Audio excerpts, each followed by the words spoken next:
അതിൽ ഒരു പ്രധാനപ്പെട്ട കാര്യം ഇതിൽ അനീതിയാണ് എന്ന കാര്യത്തിൽ ഒരു സംശയവുമില്ല. ആശാ വർക്കർമാരോട് അത് കേന്ദ്ര സർക്കാർ ആയിക്കോട്ടെ സംസ്ഥാന സർക്കാർ ആയിക്കോട്ടെ കാണിക്കുന്നത് അനീതിയാണ് എന്ന കാര്യത്തിൽ ഒരു സംശയവുമില്ല.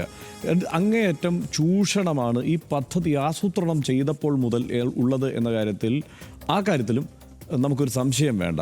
കാരണം ഈ ആശാ പദ്ധതിയിൽ ഇവർക്ക് ഒരു 100,000 കാര്യങ്ങൾ നമുക്കറിയാലോ. 40 കാര്യങ്ങളാണ് അവർ നടപ്പാക്കേണ്ടത്. അതായത് കേന്ദ്ര സർക്കാർ നിർദ്ദേശിക്കുന്ന 40 കാര്യങ്ങൾ താഴെത്തട്ടിൽ നടപ്പാക്കാൻ വിധിക്കപ്പെട്ടവരാണ്. ഏറ്റവും സ്തുത്യർഹമായി ആ സേവനം നടപ്പാക്കുകയും ചെയ്യുന്നവരാണ് ആശാ വർക്കർമാർ.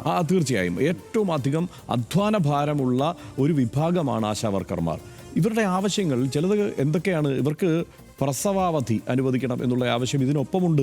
ഇതിനൊപ്പം ഇവർക്ക് ആവശ്യമുള്ള ലീവ് അനുവദിക്കണമെന്നുള്ള മെഡിക്കൽ ലീവ് അനുവദിക്കണമെന്നുള്ള ആവശ്യമുണ്ട്. ശമ്പള വർധന എന്നുള്ള ആവശ്യമുണ്ട്. ഈ ആവശ്യം പുതിയതല്ല. 2022 ഈ സമരം ഇവർ ആശാ വർക്കർമാർ അന്നേ സമരത്തിന് തയ്യാറെടുക്കുമ്പോൾ പക്ഷേ ഒരു 4th വേവ് വന്ന് കോവിഡിൻ്റെ ഇത് വന്നതുകൊണ്ടാണ് ആ സമയത്ത് സമരത്തിൽ നിന്ന് അവർ പിൻവാങ്ങിയത്. കാരണം അവർക്ക് വേറെ പണിയുണ്ട്. ഈ കോവിഡ് മേഖലയിൽ അവർക്ക് പണിയെടുക്കേണ്ടതുണ്ട്. കൂടുതൽ പണിയുണ്ട്. അവരന്ന് പിൻവാങ്ങുകയാണ് ആ സമയത്ത്. അതിനുശേഷം കഴിഞ്ഞ 2024 ഓഗസ്റ്റ് 28 ഡൽഹിയിൽ വലിയ ശക്തമായ ഒരു സമരമുണ്ടായി. അന്ന് അതിന് CITU ആണ് നേതൃത്വം നൽകിയത്. ഹേമലത CITUവിൻ്റെ ജനറൽ സെക്രട്ടറി ഹേമലതയാണ് അതിന് നേതൃത്വം കൊടുത്ത ഒരാൾ. മറ്റൊന്ന് നമ്മുടെ ഇവിടുന്ന് പോകുന്ന രാജ്യസഭാ MP ആയിരുന്ന വി ശിവദാസനാണ്. അദ്ദേഹത്തിൻ്റെ നേതൃത്വത്തിലാണ് ആ സമരം ഡൽഹിയിൽ നടന്നത്. വലിയ സമരമായിരുന്നത്.